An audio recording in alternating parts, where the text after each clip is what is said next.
Mike Pence was just Donald Trump's lapdog, and his wife, of course, the woman, was the one who actually stood up for something. Watch this. Leland, good morning to you. We can see President-elect Trump now entering the room for this morning's service. Al Gore, Mike Pence there with former President Trump. I'm not sure former Vice President. Look at that. Karen Pence is like, get out of my face. I want to watch it one more time. Service. Al Gore, Mike Pence there with former President Trump. I'm not sure former Vice President Pence and Donald Trump have seen each other. Woo! All right, so Donald Trump is at Jimmy Carter's funeral. Not sure why, because if you watched yesterday's video, you know that Donald Trump has talked poorly about Jimmy Carter for years, even when he was in hospice care. I'm going to show you a little bit of that in a bit, but there's a lot to go through. Let's just get through it. Obama, and what do you think these two are talking about?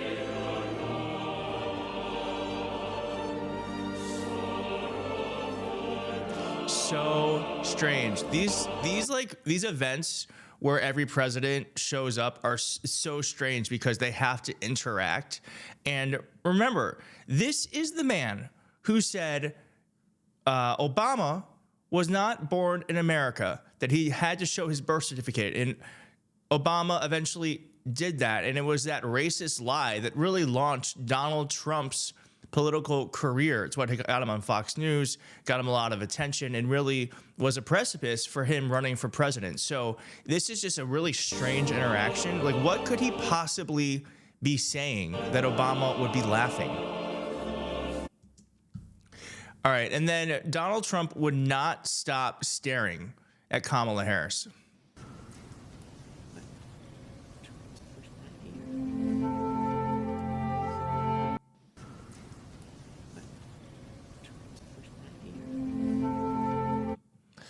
Weirdo. And then about that Obama moment, here is Senator Mark Wayne saying that Obama was kissing the ring. Do you think this is what Obama was doing? Talk about a redemption story, right? I mean, the greatest political comeback of all times. And what you see right there is Barack Obama realizing it and realize that he kind of probably should kiss a ring because President Trump is the most popular man in the world and probably the most popular man in our lifetime around the world. And everybody recognizes that now. And the president President Trump is sitting in a good spot, and he's very relaxed. I mean, I've seen a completely different side of him since November 6th, that he's very relaxed, very happy, and is willing to just kind of put bygones behind him and move forward. All right, so there's a difference between popular and famous. I think Donald Trump is one of the most famous people in the world. Sure, that's true. Popular? I don't think that's true. I think he's probably one of the most hated people in the world.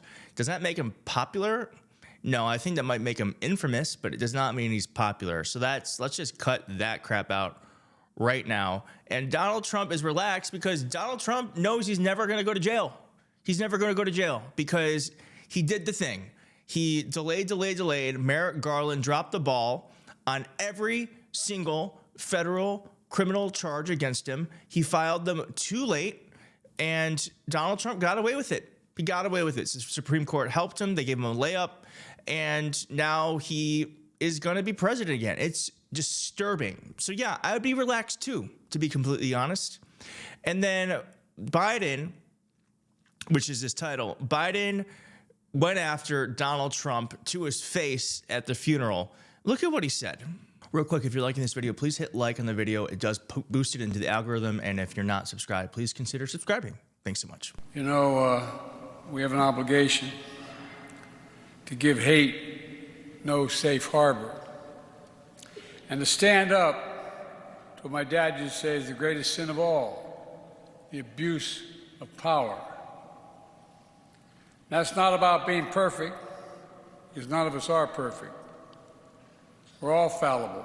But it's about asking ourselves, are we striving to do things, the right things? What values? What are the values that animate our spirit? Do we operate from fear or hope, ego or generosity? Do we show grace? Do we keep the faith when it's most tested? You know, Yeah, and I was just, as we were watching this, I was wondering to myself, has this man ever done someone's eulogy? Can you imagine him doing that? I don't think he ever has, because I don't think it's possible for him to talk about someone else without making it about himself. And CNN did what CNN does, which is they tried sane washing Donald Trump and the way that he, as you all know, because you're on this channel, you know that he disrespected Jimmy Carter. Actually, let me play that for you first. Here's what Donald Trump has said about Jimmy Carter when Jimmy Carter was in hospice care. And by the way, this is on my Instagram, which you should follow, at Keith Edwards. There it is, at Keith Edwards. All right, so here is Donald Trump talking poorly about Jimmy Carter when Jimmy Carter was literally dying. I know a lot of you think that he wasn't a great president, but actually, compared to Biden, he was one of the greatest presidents. The happiest person on earth right now is Jimmy Carter, because he said, "Darling, I'm no longer a bad president," because compared to this guy, So using Jimmy Carter's presidency as a joke as Jimmy Carter was dying, that's how Donald Trump acted. And here's what Abby Phillips said about Donald Trump. I have gone through the planning process. All of those men there have thought about it. I think particularly of President Trump, who I think surprised a lot of people with how at least his written statements and some of his verbal statements about Jimmy Carter have been incredibly gracious. What? He disagrees with Jimmy Carter on virtually everything. Gracious. But something tells me that understanding, he has been president once, he will be president again, understanding what that job entails, understanding what this moment means, having for President Trump, not one but two near-death experiences just in the last year.